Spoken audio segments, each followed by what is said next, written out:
Ladies and gentlemen, directors, members, and guests, it is my distinct pleasure to introduce you to our very special guest speaker. Since assuming the leadership of the Bank of Canada on February 1st, 2008, Governor Mark Carney has made it a habit of speaking at both the Empire Club and the Canadian Club. On behalf of our members and board of directors, I'd like to thank you for your continuing to recognize these two sister clubs as a forum for opinion makers, informed conversation, and stimulating debate. In addition to his duties as Governor of the Bank of Canada, Mr. Carney now serves as Chairman of the Financial Stability Board and as a member of the Board of Directors of the Bank for International Settlements. Indeed, Mr. Carney has risen to become among the most respected voices anywhere on financial regulation and monetary policy, and the Canadian closest to the center of efforts to solve the European debt crisis. Born and raised in Fort Smith, Northwest Territories, he has come far from his roots. Mr. Carney is the son of a high school teacher and has taken education to heart, earning a doctorate in economics from Oxford University. This education, plus 13 years with Goldman Sachs and then Canada's Finance Department, has served him well and to all our benefit. Today, Mr. Carney has been credited with protecting Canada from the worst effects on the recent international financial crisis, and he has earned recognition from the Financial Times and Time magazine as a top figure in the financial world. If monetary policy was music, Governor Mark Carney would be a rock star. Ladies and gentlemen, please join me in welcoming Governor Mark Carney.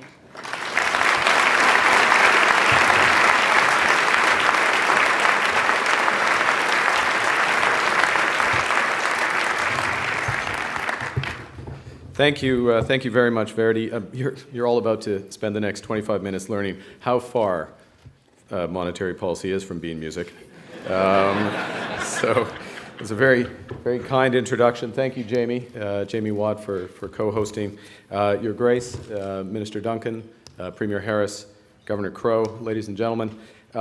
There's a few people, I've met a few people in the audience who haven't been to a speech by a central banker. You can tell the veterans, the BlackBerries are out, the iPods are being fired up. They know the only interesting part is the Q&A, and for those newcomers who still plan to listen, they may be in for a tough slog. Verity had mentioned that I had made a habit of speaking to this joint group. It tends to be in December, and I have to say that that's not always the best timing. My first speech here was in the throes of the ABCP crisis in 2008. My next, the following year, was on the perils of household debt. Last year, was compelled to warn against the risks entailed in low for long interest rates. I'm a big advocate, as the bank is, of central bank transparency, but in Toronto of late, in December, transparency equals reality, and reality bites. So I'm going to continue with that theme. Today, these are trying times at the moment.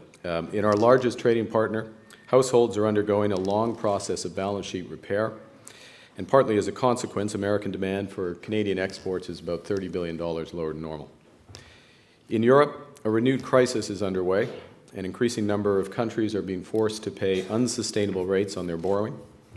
With a vicious leveraging process taking hold in its banking sector, the euro area is sinking into recession. And given ties of trade, finance, and confidence, the rest of the world is beginning to feel the effects. Most fundamentally, current events mark a rupture. Advanced economies have steadily increased leverage for decades, and that era is decisively over. The direction may be clear, but the magnitude and the abruptness of the process is not. It could be long and orderly, or it could be sharp and chaotic.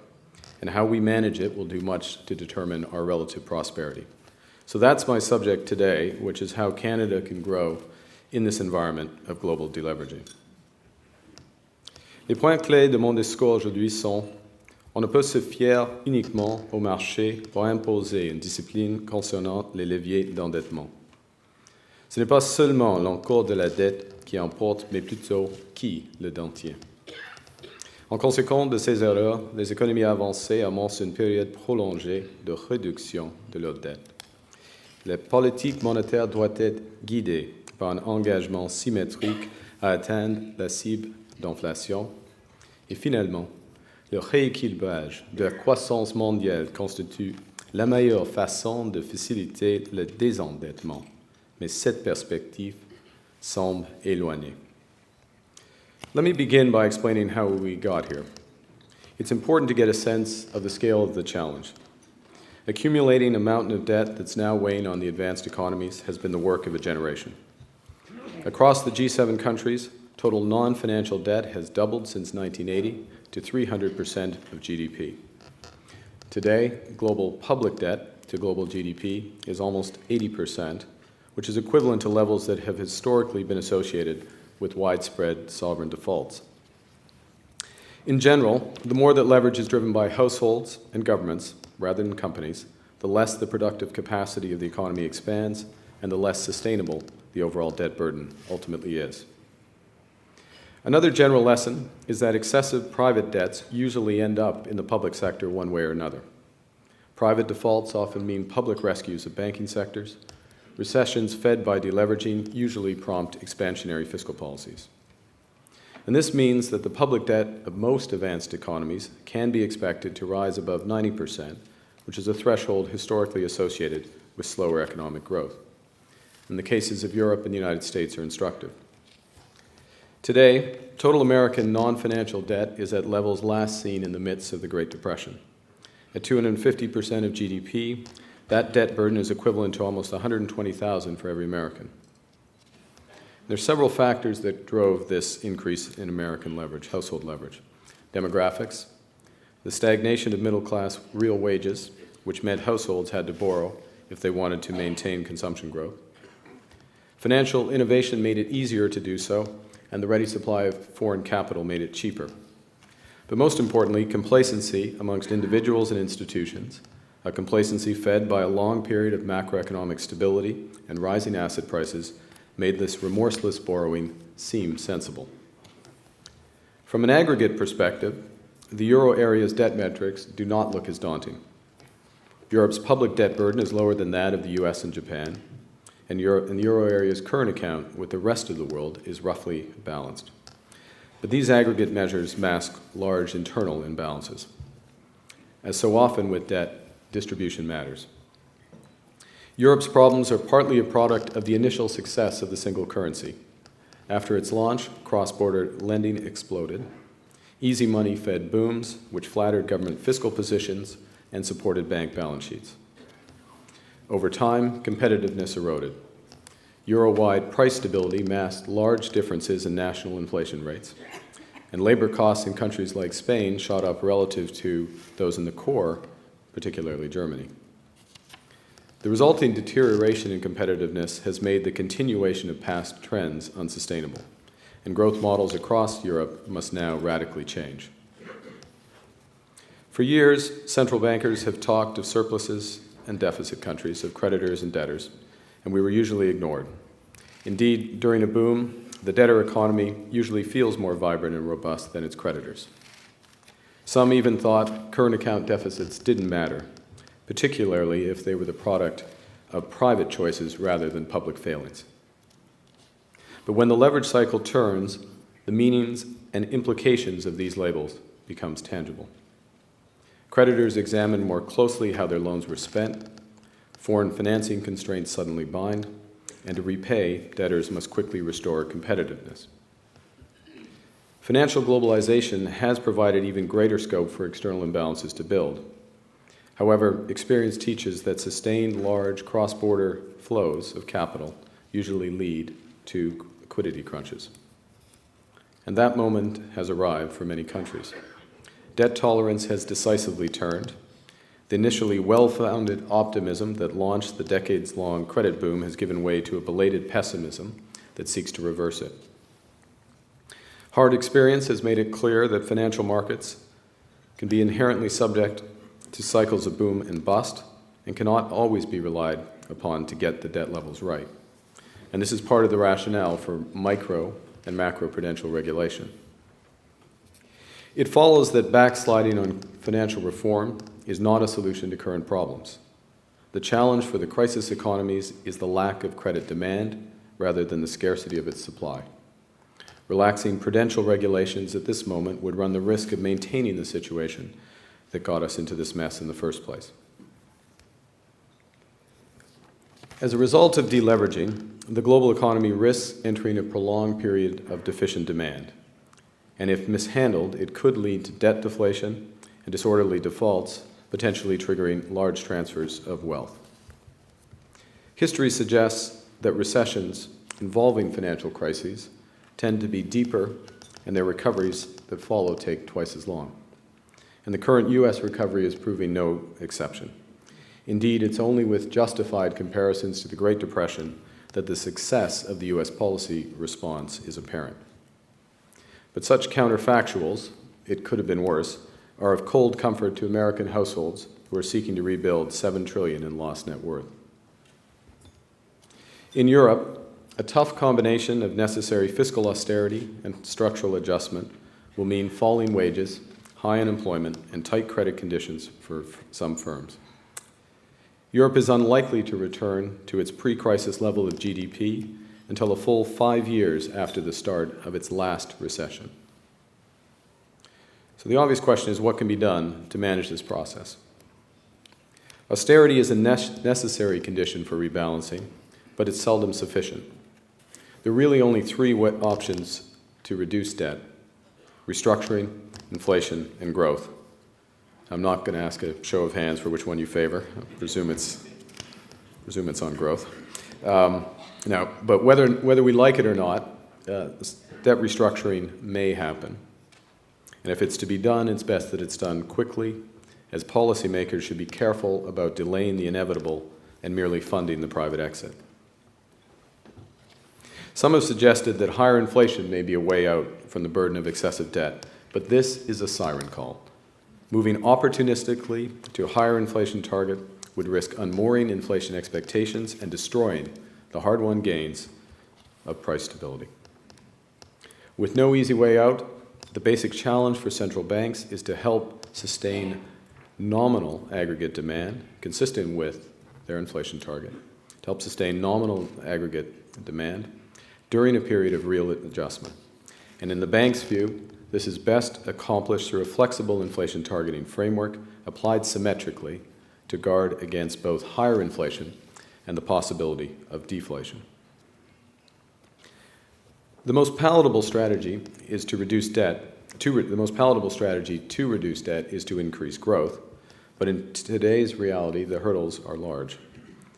Once leverage is high in one sector or one region, it's very hard to reduce it without at least temporarily increasing leverage elsewhere. In recent years, large fiscal expansions in the crisis economies have helped to sustain aggregate demand in the face of private deleveraging. However, the window for such Augustinian policy is rapidly closing. Few except the United States, by dint of its reserve currency status, can maintain it for much longer. In most of Europe today, further stimulus is no longer an option, with the bond markets demanding the contrary. There are no effective mechanisms that can produce the needed adjustment in the short term. Devaluation is impossible within the single currency area. Fiscal transfers and labor mobility are currently insufficient, and structural reforms will take time. Action by central banks, the IMF, the EFSF, the ESM, can only create time for adjustment. They are not substitutes for it. To repay the creditors in the core, the debtors of the periphery must regain competitiveness, and this will not be easy. Large shifts in relative inflation rates between debtor and creditor countries would result in real exchange rate depreciations between euro area countries. However, it's not clear that the ongoing deflation in the periphery and higher inflation in Germany would prove any more tolerable than it did between the UK and the US during the post-war gold standard of the 1920s and 30s. The route to restoring competitiveness is through fiscal and structural reforms.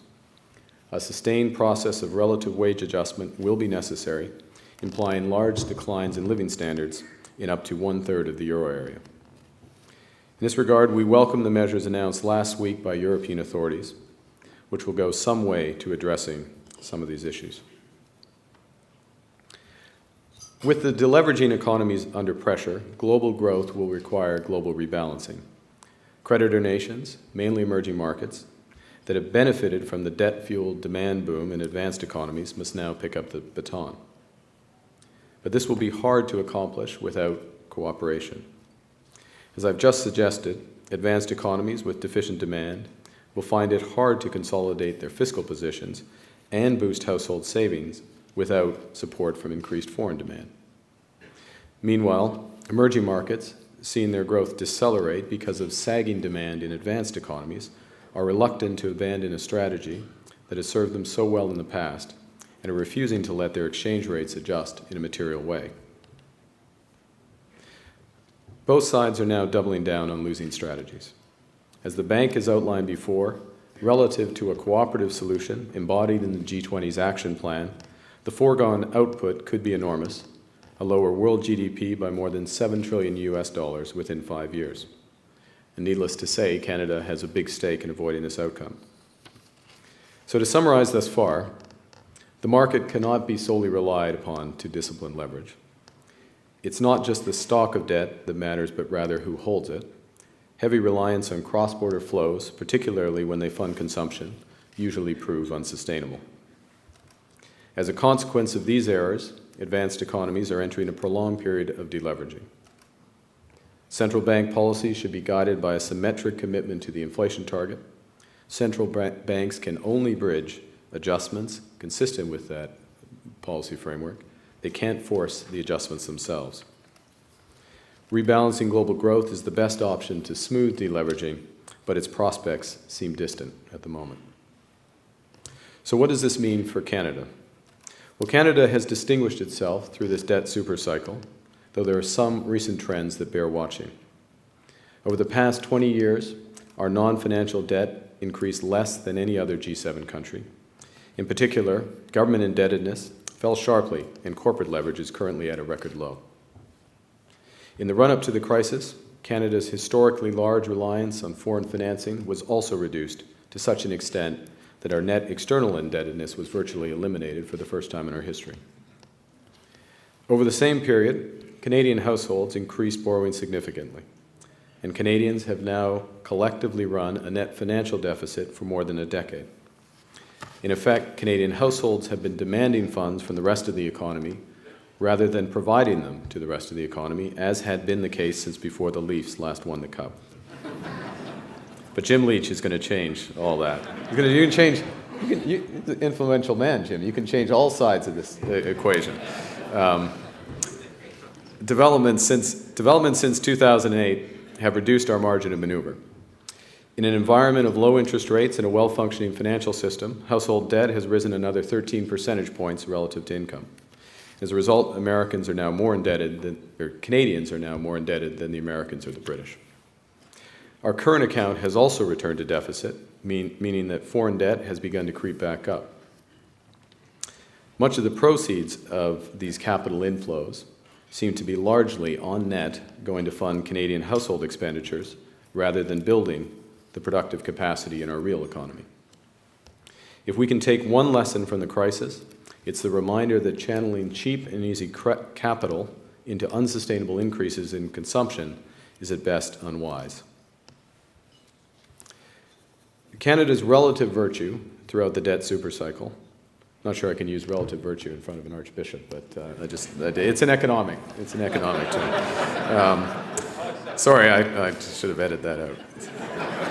Our absolute virtue, our relative virtue, throughout the debt supercycle gives us a privileged position now that that cycle has turned. Unlike many others, we still have a risk-free rate and a well-functioning financial system to support our economy, and it's imperative that we maintain these advantages. Unfortunately, this means largely doing what we have been doing, individuals and institutions acting responsibly, and policymakers executing against sound fiscal, monetary, and regulatory frameworks. But it can't entirely be business as usual.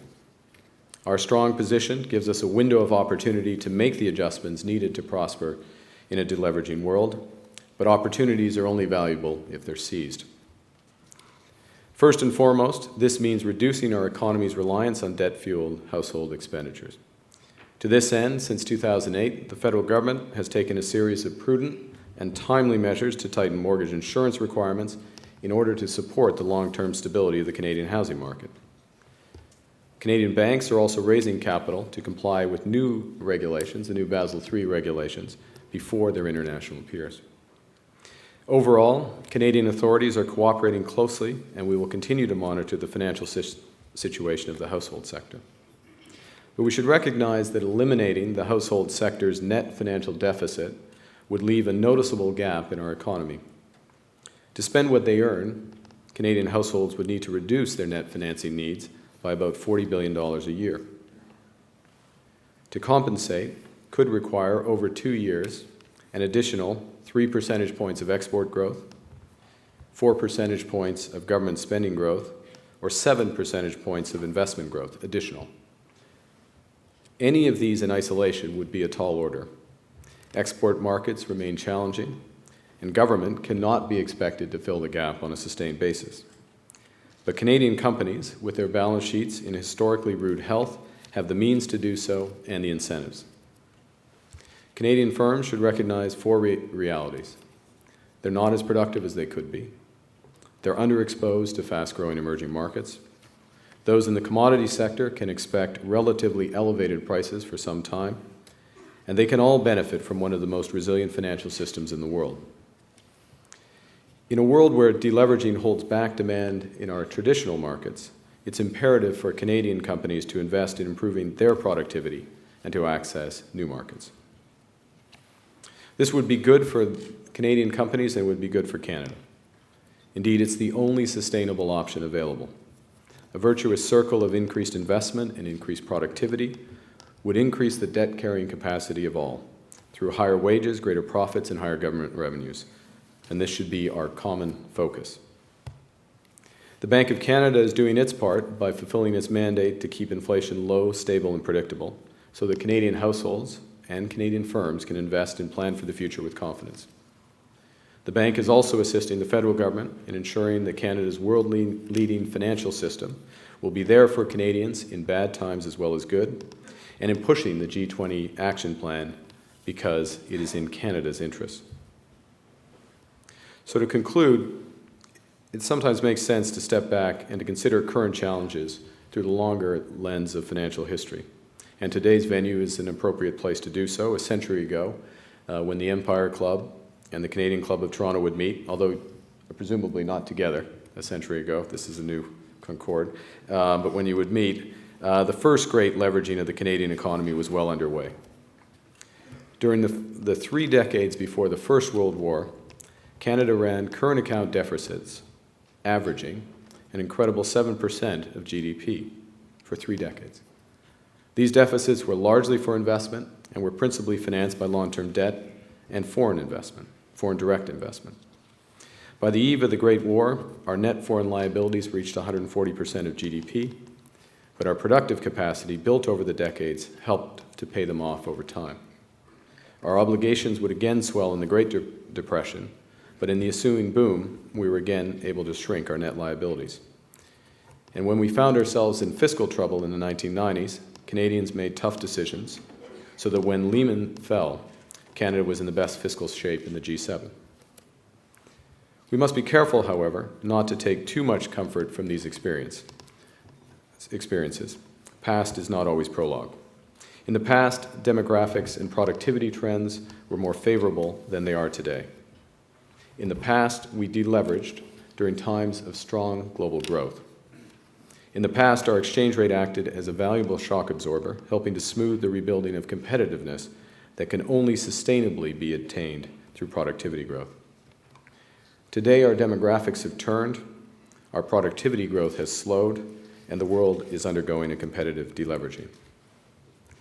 In response, we could appear to prosper for a while by consuming beyond our means, and the market may let us do so for longer than we should. But if we yield to this temptation, eventually we too will face painful adjustments. It's better to rebalance from a position of strength to build the competitiveness and prosperity worthy of our nation. Thank you very much. You can put your BlackBerries down, and I'll now take questions.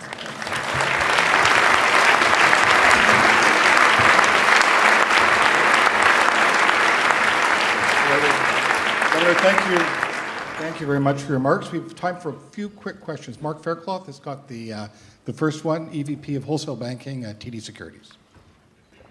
Governor, could you tell me if central bankers can actually effectively manage inflation when they're involved in fiscal policy from time to time? Well, I think obviously the key is that they're not involved in fiscal policy from time to time.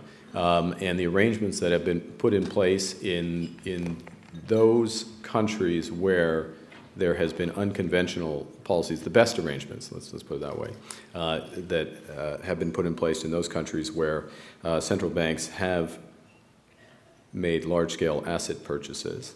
For example, in the case of the Bank of England, there's a very explicit fiscal decision that is made through an exchange of letters between the Chancellor of the Exchequer and the Governor of the Bank of England that sets the parameters for the activity.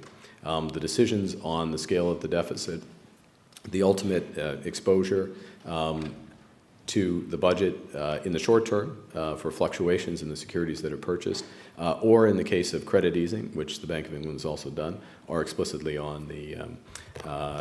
sanctioned by the fiscal authority as is appropriate, and then the actual operational decisions of the timing, the order of magnitude within that framework is done by the Bank of England. So that separation is essential. That's, I guess, the first point, and it's easily done. But I guess the premise of the question, I'm not sure. Maybe I shouldn't have allowed the premise of the question to survive, but it's a little late for that now that I've answered it.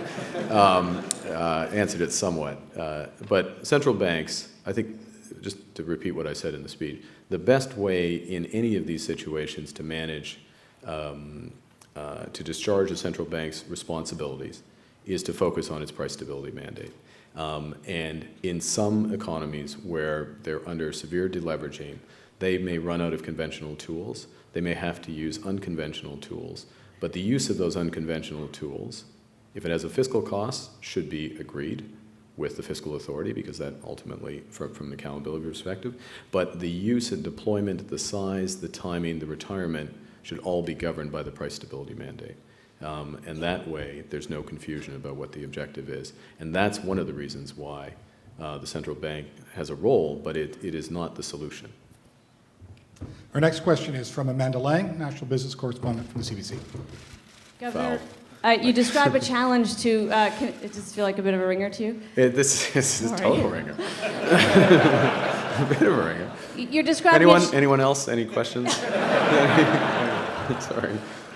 The challenge you present to Canadian businesses is genuine. They've got cash on hand. We need to see them invest. We need to see them diversify. You note that as Governor of the Bank of Canada, you've done everything you can. It may be that your other role is the more valuable one to getting businesses feeling confident, and that's the head of the FSB. And so I would ask you, as you survey the world, is there a single thing, if you could do one thing to make the globe safer for businesses, to restore their confidence, what would be the regulation or the change that you would put in place today? I can do one thing. No, I do them all, Amanda. I would implement the entirety of the last FSB press release, because it's all there. No, what's necessary? The core point here is not to confuse. Not that you're doing it, but is not to confuse what's happening because of these broader macroeconomic forces with what's necessary to build a resilient financial system. There are people who will make an argument that now is not the time to build capital in banks that have no capital. Well, I mean, this is foolish. It's absolutely foolish. It might not be the opportune time for a shareholder in a specific institution to have new shareholders joining them alongside. But it's absolutely necessary to have institutions adequately capitalized. And so any sense, in my opinion, and the opinion of the FSB more broadly, of backsliding on implementing the Basel III capital reforms, the timetable for that is misplaced. This is not the issue. The issue is, in some jurisdictions, an absence of capital so business can lend. What is not a reform, but what's necessary in some of these environments is to ensure that there is adequate liquidity for the institution so that during this period of turbulence in Europe, for example, there is not the prospect of a sudden stop on liquidity. And the ECB took some incredibly important measures last week by expanding the collateral, both the size of the collateral and the term of their collateralized lending, which provide further assurance. If I can bring it back to Canada, what we have in Canada is two things on both those fronts. One is OSFI's looking to Canadian banks to meet the toughest definition of Basel III, not by 2019, not on the simple time frame, but by 2013. It's a much higher standard than most other jurisdictions. So it means for Canadian business, you starting with well-capitalized banks, and they will be even better capitalized by then. And then secondly, the liquidity positions of Canadian institutions has dramatically improved from a strong starting point in 2008 to now. So again, the combination of those two is one of the reasons why we can stand here and say, listen, from a business perspective, if you have an investment opportunity, take the investment opportunity because the system is going to be there. And our last question from Peter Mansbridge. Oh, Jesus. Oh, sorry, did I cut you off? I'm sorry, did I cut you off? Hang on, he gets to finish. Sorry, go ahead. Actually, Kevin O'Leary is standing by as well. He'll be next. Governor, you just mentioned then, and you mentioned earlier in your remarks about the European situation. A lot of people, including you, have spent most of the last year trying to ring-fence Europe on the debt crisis issue in terms of its impact elsewhere. You seem to be suggesting today that that's not going to be possible. The bond markets today seem to be suggesting contagion once again. Where are you on this? Is Europe being successfully ring-fenced or not? A couple of things. Thank you for your question, Peter.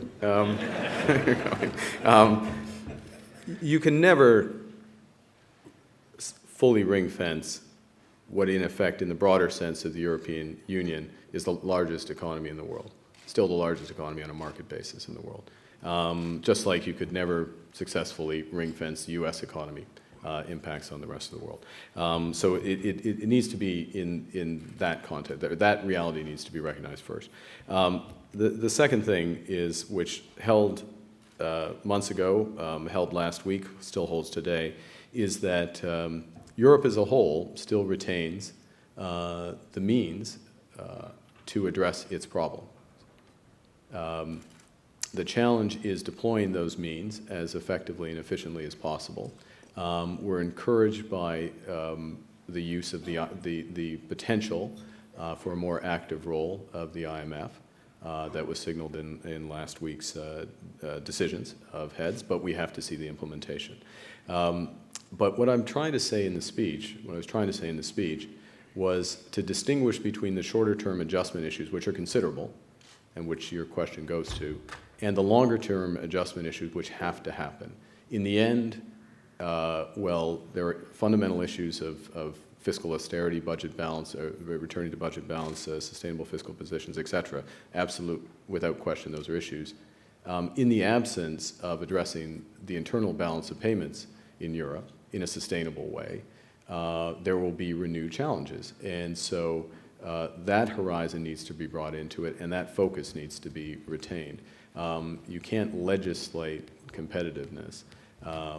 And so the effort in the speech was to draw attention more to the medium term, and then to point out that that is a dynamic that holds for every economy in the world, and a trend or an issue that we have to watch here as well. Close enough. Great, thank you very much. All right, thank you. I think we...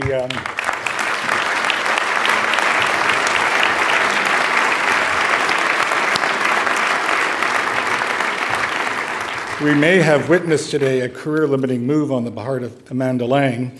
She's here at the front and Peter's by the kitchen. as it should be. Before I thank our guests, let me offer special thanks to Verity Craig and her colleagues at our sister club, the Empire Club of Canada. Lunches like this are an enormous amount of logistical work always made easy when our two organizations work together. So thank you, Verity, very much.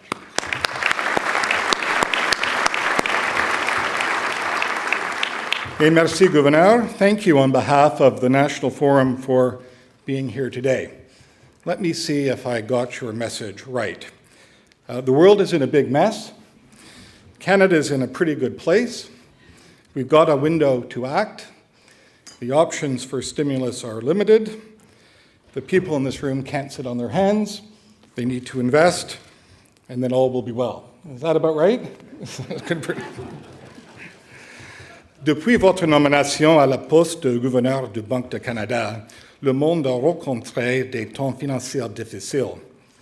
Your remarks, Governor, today dealing with the situation not only here in Canada, but right around the world, demonstrate your uncommon understanding of private sector economics and how they intersect with and influence the public sector itself. A modest people, we Canadians, but we do know how to cheer. And just as we cheer on and take vicarious pride in our hockey players at the World Juniors or our athletes at the Olympics, so do we cheer on and take pride in the success you, and by extension Canada, have had on the world stage. Vous avez reçu beaucoup d'honneurs internationaux en raison de la direction que vous avez fournie au monde. Governor, we stand a bit taller and we walk a bit prouder because of your contributions to public life. For that and being with us today, you have our thanks. Thank you very much.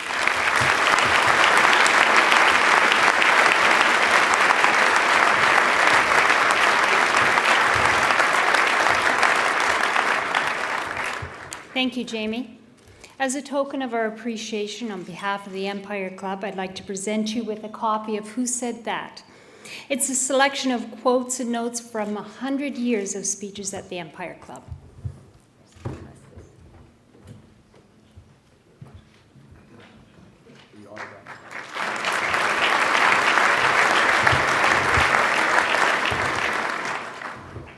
I'd like to thank TD Bank Financial and Deloitte & Touche for sponsoring our event today. I would also like to thank Campbell Strategies for sponsoring our VIP reception and North Star for sponsoring our student table this afternoon.